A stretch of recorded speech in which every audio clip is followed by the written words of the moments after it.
Welcome to another episode of Mad in Love. I'm your host, Dr. David Hawkins, and today we have my favorite series on this podcast. It's Dr. Hawkins Reacts, where my colleague Jonathan Glover and I react to Reddit posts, and my producer, Katie Buckley, compiles them for us. So let's dive right in. What do you have for us today, Katie? This is by Nerd Mama. My husband and I, a 40-year-old male, 34-year-old female, are going to his mom's 68-year-old female house for Thanksgiving. She hosts every year, and every year her dogs have been a point of contention. She has a 160-pound Saint Bernard, who's about 6 years old, and overall pretty mellow, but huge. Now she has a new puppy, and this puppy is 7 months old and 180 pounds already.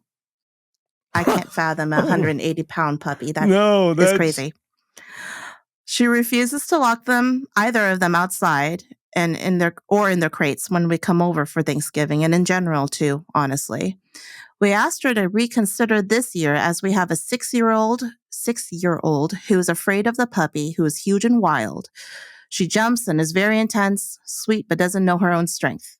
I'm also 12 weeks pregnant, and my 100-year-old grandma will be joining dinner too.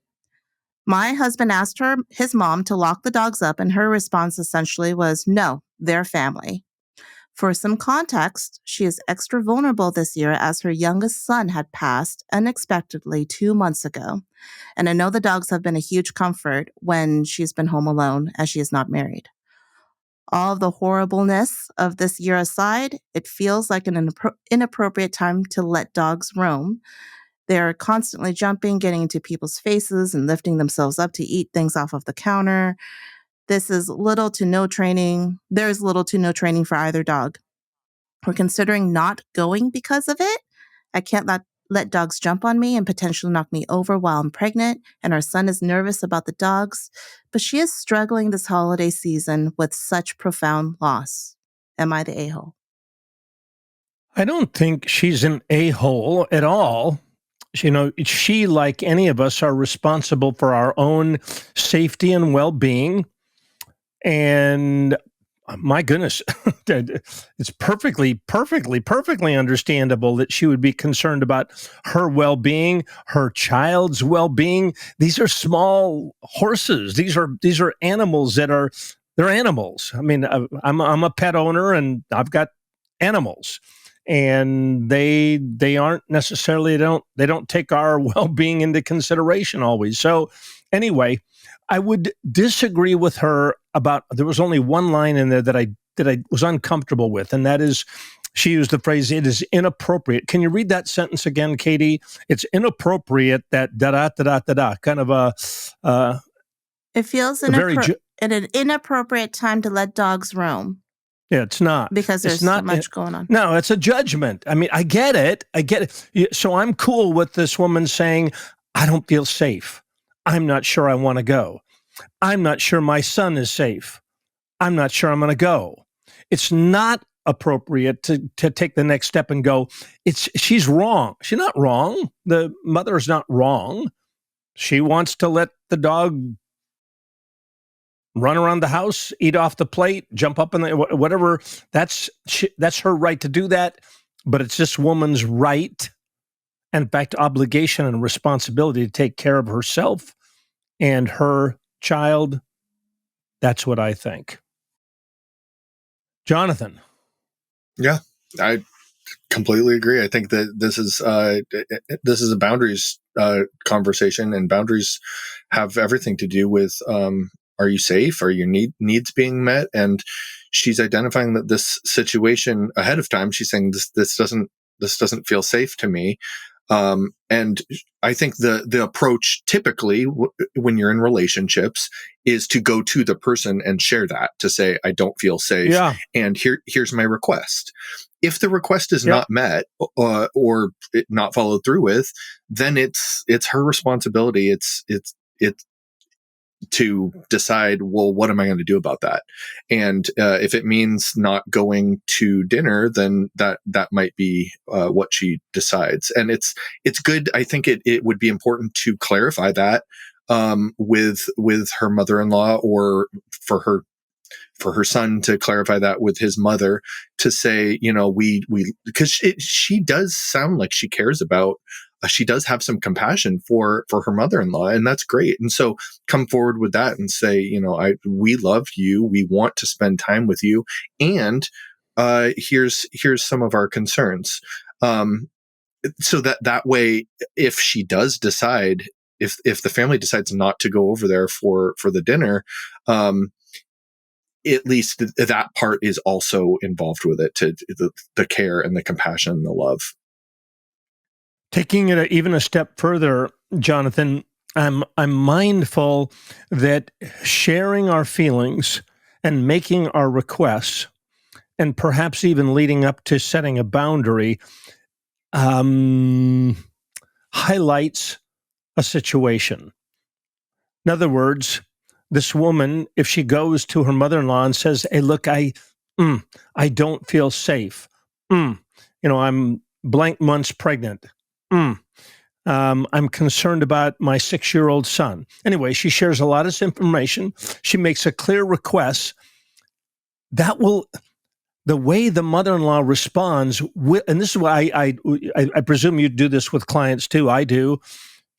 Her response will give you even more information. We have a colleague, Dr. Hunt, who loves to talk about data points. You'll get a data point. You will get information.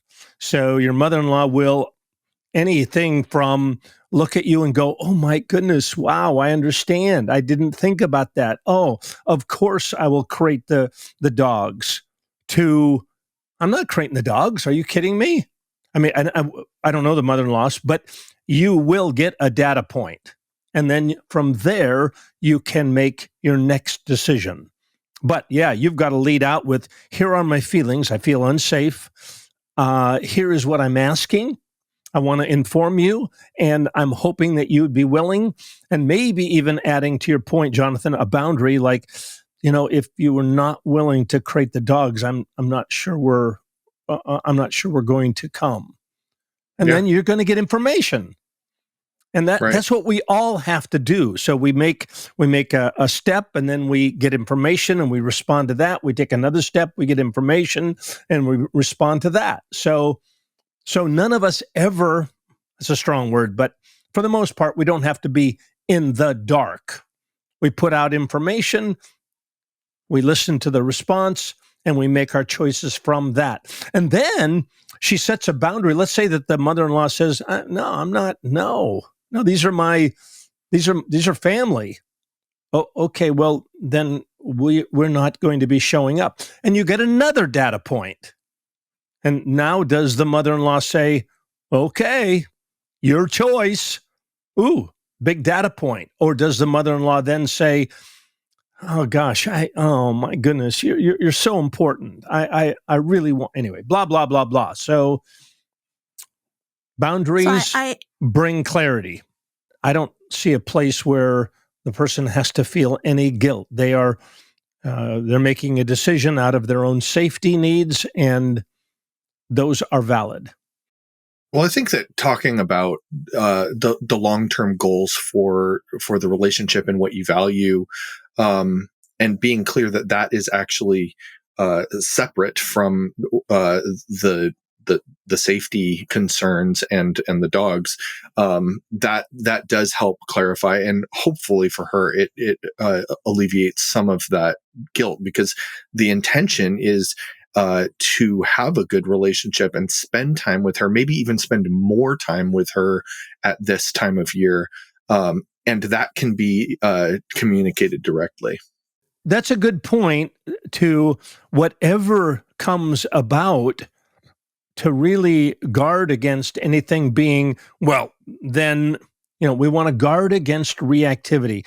Jonathan, you teach, in fact, you might want to even comment on this. You teach having a wise mind. right? You in DBT, there is a big deal about wise mind. Wise mind, my definition for wise mind is we're approaching a situation thoughtfully, not reactively.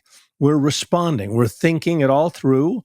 And to your point, Jonathan, we're mindful that we don't want to say anything or do anything that would damage a relationship. We want to, whatever we decide, if this woman decides I need to not show up, but I want you to know I love you, I care about you, I'm going to miss our time together, but I understand you want the dogs to have free roam. Okay, but do you want to just mention wise mind, because it seems like a good place to do that. Yeah, well, it's appropriate for this.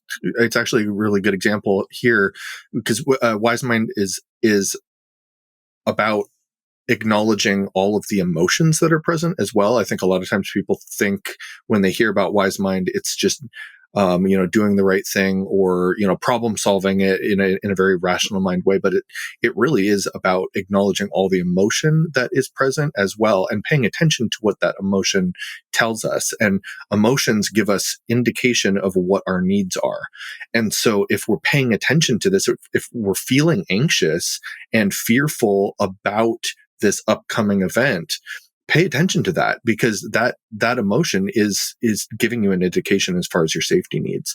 So that part is very important to do. And the rational mind component of this is problem solving it and figuring out, well, what information and what things that are true do I want to hold on to and bring forward in the conversation, depending on what my goal is for the conversation and perhaps for the relationship itself.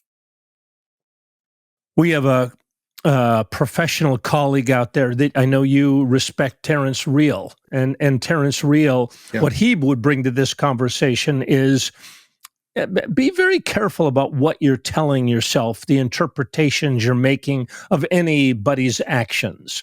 So you're aware of your own story. So if the mother-in-law says, no, I'm not going to crate the dogs, and the woman tells herself, well, that means she doesn't care about me. It doesn't mean that at all. Doesn't necessarily mean that. I mean, the mother-in-law may not care, but I wouldn't presume that at all. But being aware of our own stories.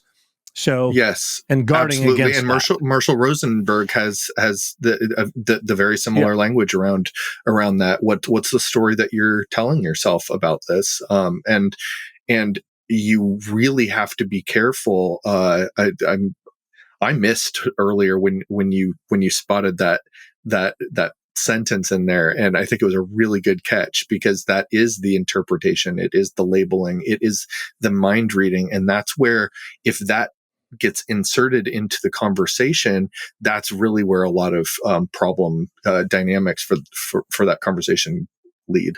To highlight that for everyone, since the woman said and is thinking, it's and I'm adding some emotion here, it's inappropriate for this to happen. And notice I jumped out and said, not at all. Not at all. Now, can I feel unsafe? Yes, I can. Can I decide I don't like it? For sure. But if I jump to she shouldn't be, they shouldn't be, it shouldn't, that just takes me down a really dead end road. Now, there's no should or shouldn't. There is, here's what I would like to have happen, and here's what I'm going to ask for. Here's what's important for me, and I'm going to be clear about it. Right. Getting to the measurables, and ideally in a relationship, if you can have a shared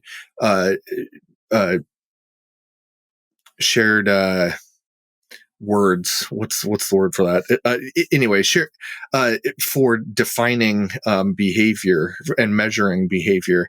That's what the goal is. I have a lot.